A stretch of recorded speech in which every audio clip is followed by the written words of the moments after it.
దేవునికి స్తోత్రం. అందరికీ నా హృదయపూర్వక వందనాలు. Praise the lord. దేవుడు మిమ్మల్ని మీ కుటుంబాన్ని దీవించి ఆశీర్వదించును గాక. ఈరోజు దేవాదేవుడు మనందరి కొరకు తెలియపరిచిన అద్భుతమైన వాక్య సందేశం మాటలు విందాం. కొలస్సీయులకు రాసిన పత్రిక 4వ అధ్యాయము 2వ వచనము. ప్రార్థన యందు నిలకడగా ఉండి కృతజ్ఞత గలవారై దాని యందు మెలకువగా ఉండుడి, దేవునికి సమస్తమేమి కలుగును గాక. ఈ గొప్ప వాగ్దానము మనందరి జీవితంలో నెరవేర్చబడును గాక. ఈ వాక్య బట్టి మనము నడుచుకుందాము గాక. నిజంగా ఇక్కడ ఒక విషయం దేవుడు తెలియపరుస్తున్న, పరిశుద్ధాత్మ దేవుడు రోజు మనకు తెలియపరుస్తున్నాడు. ప్రార్థన, మనం ఏ విధంగా ప్రార్థన చేయాలి అని. ప్రార్థన యందు నిలకడగా ఉండాలి, కృతజ్ఞత కలిగి ఉండాలి, మెలకువ కలిగి ఉండాలి అనే విషయాన్ని 3 విషయాలు తెలియపరుస్తున్నాడు. ఒక, దేవునితో మనము సహవాసము చేసే విధానంలో 3 విధాల నుండి పద్ధతులను ఇక్కడ దేవుడు మనకు తెలియపరుస్తూ ఉన్నాడు. మీరు ప్రార్థన చేస్తూ ఉంటారు, ప్రార్థన చేయరని కాదు, కానీ నా ప్రియ కుమారుడా కుమార్తె అని దేవుడినితో మాట్లాడుతున్నాడు. ఏమంటే నువ్వు ప్రార్థన చేస్తావు కానీ ఆ ప్రార్థన నిలకడగా ఉండదు. నిలకడగా అనగా రెగ్యులర్గా ప్రార్థన చేసేవాడిగా ఉండవు, ఏదో నామకార్థ భక్తి చేసే విధంగా ఉంటున్నావు కావచ్చేమో. నిలకడైన ప్రార్థన జీవితం నీలో ఉన్నట్లయితే దేవుడు దాన్ని ఇష్టపడుతున్నాడు, కృతజ్ఞత కలిగి.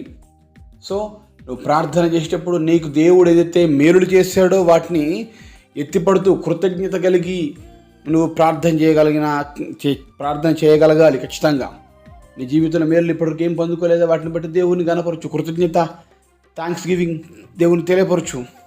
అప్పుడు అది దేవుడు ఇష్టపడతాడు. ఆ ప్రార్థన, నిలకడైన ప్రార్థనను, కృతజ్ఞత గల ప్రార్థనను దేవుడు ఇష్టపడతాడు. అదే మెలకువ కలిగి ప్రార్థన చేయడు. మెలకువ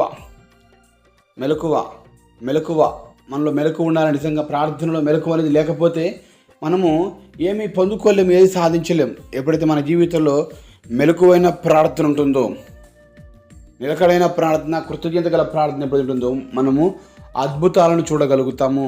దేవునికి సమస్తమేమి కలుగును గాక. హల్లెలూయా. నిలకడైన ప్రార్థన ద్వారా దానియేలు గొప్ప స్థితిని, స్థాయిని పొందగలిగాడు. ప్రార్థన మానలేదు.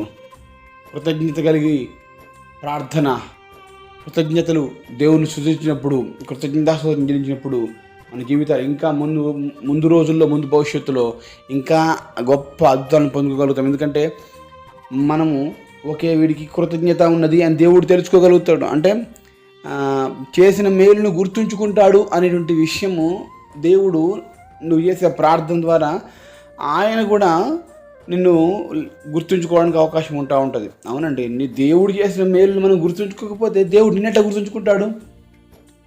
మన మేలును పొందుకొని ఏముంది, నా బలము, నా శక్తి అని అనుకుంటే వ్యర్థమే. ప్రార్థన నిలకడగా ఉండండి. నిన్న చేశాను కదా, ఇవాళ చేయకుంటే ఏం కాదులే. ప్రార్థన ఇవాళ చేశాను కదా, రేపు చేయకుంటే ఏం కాదులే. మొన్న ఆదివారం వెళ్ళాను కదా, ఈ ఆదివారం వెళ్ళకుంటే ఏం కాదులే చర్చికి అని చెప్పేసి అనుకునే వాళ్ళు ఉంటారు. నిలకడగా ఉండాలి. కంటిన్యూస్ నిలకడ. నీ ప్రార్థనలో నిలకడ, నీ దేవునితో సహవాసం నిలకడగా ఉన్నట్లయితే, పడిపోకుండా తప్పిపోకుండా ఉన్నట్లయితే నీవు అద్భుతాలు చూడగలుగుతావు. ప్రియ సహోదరి, సహోదరుడా, కృతజ్ఞత కలిగి జీవిస్తూ ఉన్నామా? యేసుప్రభుల వారు 5 రొట్టెలు 2 చేపలు పట్టుకొని ఏం చేశాడు? కృతజ్ఞతాస్తులు చెల్లించి వాటిని విరిచి వారి శిష్యులకి ఇచ్చి పంచిపెట్టడం చెప్పాను. ఏం చేశాడండి? కృతజ్ఞతాస్తులు చెల్లిస్తే ఏం జరుగుతుంది అంటే అర్థం ఏంటిది? అంటే ఆల్రెడీ ఏదైతే లేదో దాన్ని పొందుకున్నాను అని నమ్మి దేవుణ్ణి గణపరచడం.